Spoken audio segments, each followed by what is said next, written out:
샘 알트만과 오픈 AI는 이 AGI, 그러니까 일반 인공지능, 사람과 같은 수준의 이 범용적인 인공지능을 만드는데 정말 몰입해 있고 미쳐 있는 조직이구나. 오픈 AI도 어떤 그 지향점 자체가 더 많은 사람들이 모두가 쓰는 인공지능을 만들겠다라는 이제 관점이 있기 때문에 저희도 그 관점에서 뭐 비슷한 비전을 가지고 출발한 회사다라는 점을 어필을 했었고요. 이게 이제 샘 알트만을 비롯한 오픈 AI 관계자들의 마음을 좀 울렸던 것 같습니다. 저희가 뭐 김밥 한 줄을 먹을 때도 원산지 표기가 있는 것처럼 어쩌면 이제 LLM 서비스들, 인공지능 서비스들에도 어떤 모델들을 사용했는지 조금 더 투명하게 공개해야 되는 시대가 생각보다 좀 빠르게 오지 않을까라는 생각도 해봤고요.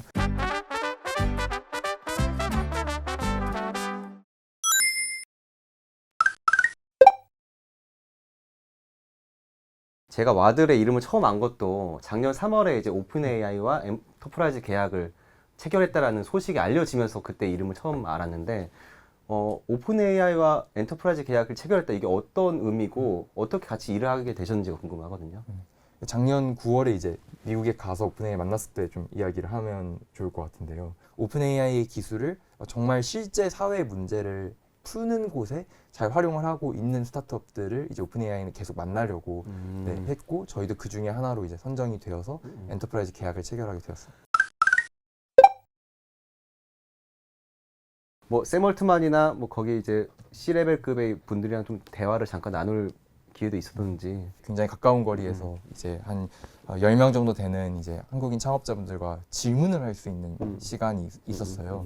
근데 굉장히 인상 깊었던 게 샘 알트만이 딱 등장하자마자 보통은 뭐 자기 소개나 아니면 미국 본사까지 왔다는 어떤 뭐 환영 인사나 이런 것들을 좀 길게 할 수도 있는데 그런 것들을 그냥 다 생략하고 자리에 앉진 않았고 이제 서 있었는데 딱 도착하자마자 딱 첫 말이 Any questions? 질문 있나요? 였던 거예요.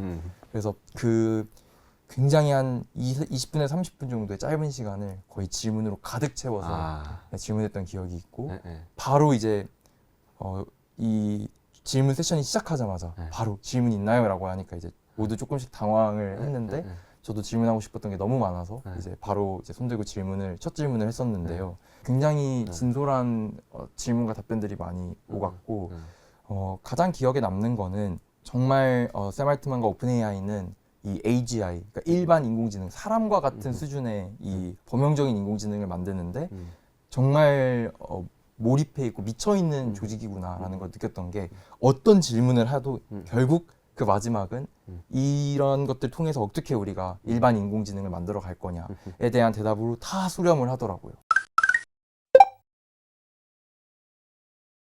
3월에 가시기 전에 준비 되게 많이 하고 가셨을 것 같아요. 네, 나름대로 본사를 간다고 하니까 어떤 준비를 하고 가셨는지. 이제 오픈 AI가 지금은 조금 더 직원 규모도 늘어나고 이제 오피스도 여러 개가 되면서 조금 더 이제 많이 공개가 되고 있지만, 작년 3월까지만 하더라도 굉장히 작은 한 4층, 5층 정도 되는 건물에 전 직원이 다 있었어요. 그래서 오픈 AI 본사에 들어갈 수 있다는 것 자체만 해도 사실 굉장히 신기한 일이었고, 우리가 그 유튜브 동영상에서 보던 그곳이잖아요. 네네, 맞습니다. 안에서 막 사진을 찍는 것도 사실은 굉장히 통제가 되어 있었어요. 아, 그래요? 네, 그래서 굉장히 이제 긴장되는 마음으로 이제 방문을 했고, 특히 이제 중간에 그 샘 알트만 오픈 AI 대표도 중간에 이제 왔었기 때문에 이제 어떠한 굉장히 좀 발표할 수 있는 시간이 5분 정도로 짧았는데 그 동안에 이제 와들의 히스토리와 또 오픈 AI의 기술을 어떻게 활용해 왔고 어떻게 활용하고 있는지를 그 5분이라는 시간 안에 이제 꾹꾹 담아서 또 영어로 발표를 해야 됐는데, 그래서 어떤 내용을 좀 이야기를 할까 굉장히 또 고민을 많이 하고 준비도 많이 했던 기억이 있습니다. 그래서 뭐 PT인 거잖아요. 네네. PT를 하시고 약간 현장 반응 어땠는지.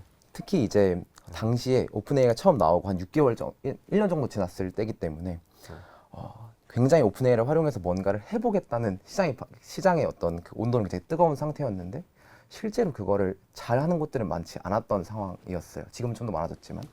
근데 저희는 이 시각장애인을 위한 대화형 서비스를 운영했던 이런 경험들, 그리고 실제 사람들이 이제 대화 데이터를 이제 계속해서 주고 있는 이런 서비스를 만들었다라는 강점을 굉장히 크게 이제 어필을 했었고요. 또 오픈 AI도 어떤 그 지향점 자체가 더 많은 사람들이 모두가 쓰는 인공지능을 만들겠다라는 이제 관점이 있기 때문에 저희도 그 관점에서 뭐 비슷한 비전을 가지고 출발한 회사다라는 점을 어필을 했었고요. 이게 이제 샘 알트만을 비롯한 이제 오픈AI 관계자들의 좀 마음을 좀 울렸던 것 같습니다. 그래서 비슷한 비전을 공유하고 있는 초기 단계 회사가 실제 뭐 태평양 반대편에 있는 한국에서 실제 서비스를 만들어서 가져왔다는 사실에 굉장히 조금 희열을 그들도 느꼈던 것 같아요. 또 나름 심사의 자리였기 때문에 그쵸. 굉장히 냉철한 이제 피드백들도 많이 오갔고요. 가장 많이 나왔던 질문들은 아무래도 이 오픈AI 기술을 활용해서 만든 서비스를 쓰는 그 사용자들, 유저들의 반응이 어땠는지, 실제로 이제 이 젠2라는 이 서비스에서 유저들이 어떤 말을 걸어오고 어떤 대답을 젠2가 했을 때 유저들이 만족을 하는지, 이런 이제 시나리오에 대한 질문들도 굉장히 많았고요. 그리고 오픈AI도 이제 사업체이기 때문에 그 오픈AI 기술로 만든 저희와 같은 스타트업 사업들이 잘 돼야 더 함께 성장을 할 수 있기 때문에 이제 이 기술의 단가보다 저희가 만드는 서비스들로 저희가 벌어들이는 매출이 더 커야 저희도 지속 가능성이 생기는 거잖아요. 그래서 이러한 저희의 비즈니스 모델이라든지 현재 저희가 사업을 어떻게 영위하고 있는지 이런 질문들도 굉장히 많이 나왔습니다. 그렇게 이제 연락을 쭉 이어오다가 네. 작년 9월에 이제 당시 추석 연휴 때 저희가 이제 오픈AI 본사에 다시 한번 방문해서 그때부터 조금 더 엔터프라이즈 계약에 대한 이야기를 나누게 됐던 것 같습니다. 아, 그때 방문은 어떻게 하게 되신 거예요? 그때 9월에 다시 방문하신 거? 그쪽에서 연락이 먼저 왔나요? 9월 전에도 이제 3월 방문 이후에 지속적으로 연락을 주고 받았고요. 본사로 직접 와서 이야기를 해보면 좋을 것 같다.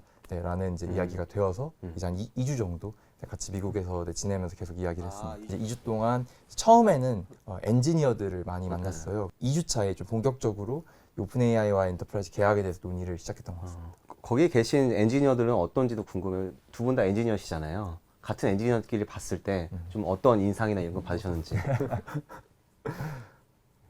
어떠셨나요? 저는 사실 엔지니어의 측면으로 봤을 때는 그분들이 어떤 굉장히 외계인이고 뭐 괴물이고 이렇다는 느낌보다는 사실 오히려 부러운 마음이 더 조금 컸던 것 같습니다. 이제 매우 짧은 시간에 1년이라는 짧은 시간 동안에 전 세계 사람들 모두가 알고 전 세계 사람 모두의 삶을 이제 바꿔놓는 서비스를 만든 경험을 하고 그렇게 기술적 발전을 이뤄낸 이 모습들을 보니까 부러운 생각이 먼저 첫 번째로 들었던 것 같아요. 그리고 또 저희가 만나뵀던 엔지니어 분들 중에 한 분은 오픈AI에 굉장히 오래 계셨던 분이었어요. 그래서 오픈AI가 정말 한 몇십 명 정도였던 굉장히 작은 조직이었을 때부터 이 어느 날 뭐 GPT라는 이런 언어 모델을 만들기 시작했다라는 그때의 어떤 생생한 기억들 그리고 챗 GPT라는 서비스가 처음에 이제 어떤 엄청난 세부적인 계획과 플랜을 가지고 어떤 딱 냈다기보다는 정말 일종의 베타 서비스처럼 툭 시장에 던졌는데 엄청난 뭐 수억 명이 쓰는 서비스가 이렇게 굉장히 빠르게 됐다라든지 이 과정에서 또 밖에서 봤을 때의 어떤 뷰도 있지만 실제 내부에서 정말 뭐 긴박했던 순간들 아니 혹은 내부에서는 전혀 예상하지 못했는데 외부의 시장 반응이 이렇게 왔던 상황들 이런 이야기들을 들으면서 저도 한편으로는 굉장히 이런 경험들을 집약적으로 할 수 있었다는 그 분의 삶에 대한 어떤 부러움도 있었고 또 한편으로는 이제